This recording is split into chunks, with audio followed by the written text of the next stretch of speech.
Government ने online gaming rules soft कर दिए हैं। क्या इसका मतलब फैंटेसी एप्स बच गए? जो 2025 का लॉ था प्रोगा 2025, उसके अंडर ये कुछ नए लॉज, कुछ नए रूल्स को इंप्लीमेंट करने वाले हैं। और जो पुराना ड्राफ्ट था रूल्स का, वो काफी स्ट्रिक्ट था, जो कि हम देख रहे हैं। लेकिन उस स्ट्रिक्टनेस को थोड़ा कम कर दिया गया है, ऐसा सुनने में आया है। अब वो क्या एग्जैक्टली नई चेंजेस हैं, क्या इससे हमें कुछ फर्क पड़ना चाहिए या फिर फैंटेसी एप्स कुछ फर्क पड़ेगा, ये जानने की कोशिश करेंगे हम आज के इस वीडियो में। नमस्कार दोस्तों, मैं आयुष चौधरी और आज हम बात करने वाले हैं एक इंपॉर्टेंट अपडेट के बारे में जो डायरेक्टली इम्पैक्ट करने वाला है फैंटेसी यूजर्स को, ड्रीम 11 यूजर्स को और ऑनलाइन गेमिंग ऑडियंस को। तो सबसे पहले दोस्तों डिस्क्लेमर देना चाहता हूं इस वीडियो का छोटा सा, कि इसमें जो भी इंफॉर्मेशन मैं बताने वाला हूं ये सारी की सारी 19 मार्च को अपलोड की गई हिंदुस्तान टाइम्स की एक आर्टिकल के बेसिस पर है। उसमें जो भी मेरी रीडिंग्स थी, जो भी मेरी अंडरस्टैंडिंग्स थी, वो मैं आपके साथ शेयर कर रहा हूं। इसमें कुछ भी बताया गया 100% होगा या 100% सच है, ये मैं नहीं कह रहा। जो इन्फॉर्मेशन ऑनलाइन अवेलेबल है, जिसे आप भी एक्सेस कर पाओगे, और जिस आर्टिकल को मैं पढ़ के ये वीडियो बना रहा हूं, वो आर्टिकल का लिंक भी मैं अपने डिस्क्रिप्शन या कमेंट सेक्शन में डाल दूंगा। टेंशन मत लो, आप भी इसको अपनी तरफ से एक बार पढ़ लेना अपनी तसल्ली के लिए। बट हाँ, इसमें कुछ इंपॉर्टेंट पॉइंटर्स है जो मैं आपके साथ शेयर करना चाहता हूं। तो सबसे पहले और सबसे बड़ा हाईलाइट जो है ना इस आर्टिकल का, वो ये है कि गवर्नमेंट ने जो स्ट्रिक्ट रूल्स बनाए थे पहले, उसको थोड़ा सॉफ्टन कर दिया है। मतलब हैवी पेनल्टीज, वो 1-1 करोड़ की पेनल्टी थी और 3 साल की जेल थी, ये सब चीजें वो पहले बता रहे थे, राइट? वो पनिशमेंट्स के बारे में बात कर रहे थे। तो वो पनिशमेंट्स में थोड़ी रिलैक्सेशन आ गई है। अब आप पूछोगे किस लिए, अचानक से कैसे हो गया ये? तो भैया, जो इंडस्ट्री को ये चीजें अफेक्ट कर रही थी, जो बर्बादी वहां मची हुई है, उसके बाद उस इंडस्ट्री की तरफ से कुछ ना कुछ फीडबैक तो मिलना है। गवर्नमेंट को भी दिख रहा है ना भाई कि कितना नुकसान, ना कितना क्या क्या हो गया है इन 3-4 महीने के गैप में। अब वो नुकसान एक तरफ, दूसरी तरफ ये इलीगल वेबसाइट्स, एप्स और जितनी भी प्लेटफॉर्म ये एक्स्ट्रा बन के आ रहे हैं ना बाहर, इन पर भी रोक लाना, इन पर भी कंट्रोल लाना जरूरी था। अब वो सब चीजें फाइनली गवर्नमेंट को दिख रही हैं, तो उसके लिए वो काम कर रहे हैं। अब वो क्या किए हैं वो मैं आपको आगे बताता हूँ। बट ये पूरा ताम झाम अगर मैं आपको एक्सप्लेन करूँ ना शॉर्ट में, तो सिंपल सी बात है कि रूल में, जो कोर रूल है, उसमें कुछ चेंजेस नहीं हुई हैं। बस इन्होंने फ्लेक्सिबिलिटी इंट्रोड्यूस की है। गवर्नमेंट ने जो पहले कैटेगरीज बनाई थी वो अभी भी वैसी ही हैं।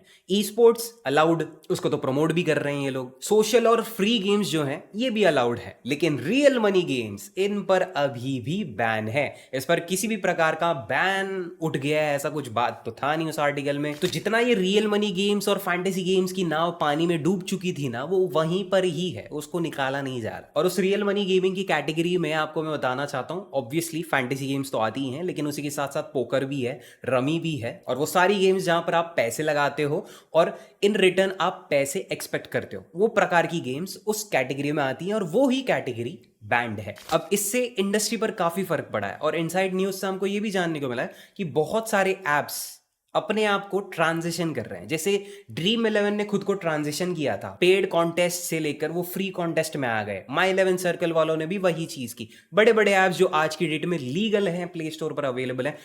एंड यस, आज काफी लोग मेरे लाइव स्ट्रीमर कमेंट सेक्शन में कह रहे थे कि ये ऐप प्ले स्टोर पर अवेलेबल है तो इसका मतलब ये लीगल है। ना भैया, प्ले स्टोर पर अगर आपको कोई ऐप दिखता है उसका मतलब ये नहीं कि वो लीगल है। जो ऐप पैसे से डील करता है, जहां पर आप पैसे डाल सकते हो और पैसे निकाल सकते हो, चाहे वो खुद को शॉपिंग ऐप बोले, वो ऐप इलीगल ही है। टेक्निकली लीगल है, लेकिन इलीगल तो आज ना कल वो होना ही है। अब वो क्या होगा एग्जैक्टली मैं आगे 2 मिनट में बताता हूं। बट यस, ये जो भी ऐप्स है जहां पर आप पैसे डाल सकते हो और पैसे निकाल सकते हो, जीत सकते हो, वो सारे इस कैटेगरी में आते हैं, और ये ऐप्स सारे बैंड है। तो फिर कंपनीज हार तो मान नहीं सकती। अब कंपनीज निकाल रही है कुछ लूप होल्स। कंपनीज ट्राई कर रही हैं कि फ्री टू प्ले वाले कॉन्टेस्ट को हम इंट्रोड्यूस करते हैं, ताकि अपना ऐप एटलीस्ट मार्केट में आए, और फिर वही कॉइन्स, डायमंड्स, इन सब की मदद से कुछ ना कुछ तरीके से अपना ऐप चलाएं। और फिर सबसे इंपॉर्टेंट बात जो इस पूरे आर्टिकल में थी ना, वो ये जानने को मिली हमको कि गवर्नमेंट की तरफ से ना मल्टीपल इलीगल एप्स पर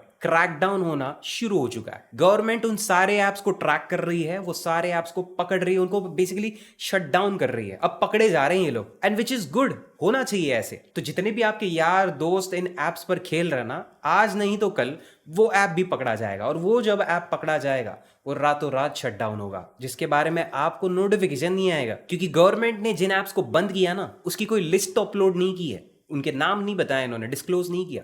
बट जो ऐप्स बंद हुए हैं उन ऐप्स पर खेलने वाले वो लोगों को पता है, उनके यूजर्स को पता है कि हाँ भैया हमारा ऐप बंद हो गया। और रही बात लीगल फैंटेसी ऑप्शंस की, तो देखो फ्री टू प्ले गेम्स खेल सकते हैं, उसके लिए गवर्नमेंट ने अभी तक कोई भी प्रकार का रेस्ट्रिक्शन नहीं डाला।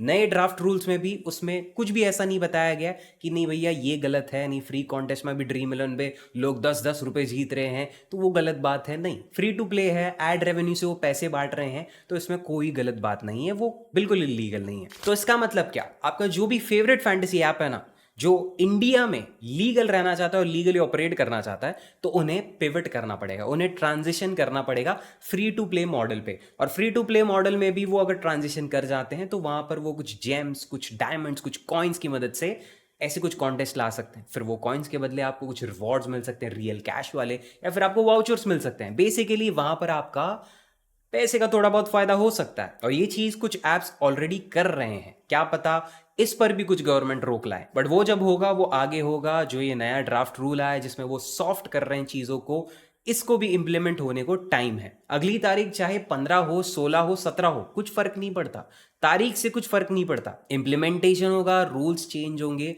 और जो फाइनल वर्डिक्ट आएगा उससे फर्क पड़ेगा। जहां तक मुझे लगता है ये चीजें सॉर्ट आउट हो सकती हैं आईपीएल शुरू होने के पहले। 7 दिन ही बचे हैं और वो 7 दिन में मुझे नहीं लगता कुछ ऐसे रूल्स, कुछ ऐसे इंप्लीमेंटेशंस हो जाएंगे, क्योंकि इंडिया का ज्यूरिसडिक्शन ही उतना तेज है। और रही बात आगे चलते हुए, अगर मिड आईपीएल उनको कुछ नया करना हो, कुछ नए रूल्स लाने हो, कुछ बेटर करना हो फैंटेसी फील्ड के लिए, रियल मनी गेम्स के लिए, तो ठीक है कर देंगे, वो भी हम देख लेंगे, उसके हिसाब से भी हम कुछ एडजस्टमेंट कर ही लेंगे। और अगर आईपीएल खत्म होने तक भी इन्होंने कुछ नहीं किया तो मतलब समझ जाओ कि रियल मनी गेम्स या फिर लीगल फैंटेसी इंडिया में तो डेड हो चुका है। उसके बाद मुझे नहीं लगता कोई ऐसी बड़ी सीरीज आएगी जिसमें लोग एक्चुअली इंटरेस्टेड रहेंगे और जिसमें रियल फैंटेसी अगर कमबैक भी कर जाता है, ड्रीम इलेवन आपका कमबैक कर जाता है, तो भी कुछ लोगों को फर्क पड़ेगा। तो एक्सेप्ट द रियलिटी, इतना बस आपका मंत्रा होना चाहिए कि जो चल रहा है बस उसको एक्सेप्ट करते चलो और जैसे होगा वैसे हम अडेप्ट कर लेंगे। क्यों? क्योंकि हम इंडियंस है भाई, हमको पता है कैसे सिचुएशन के हिसाब से जुगाड़ लगाना, अडेप्ट करना खुद को।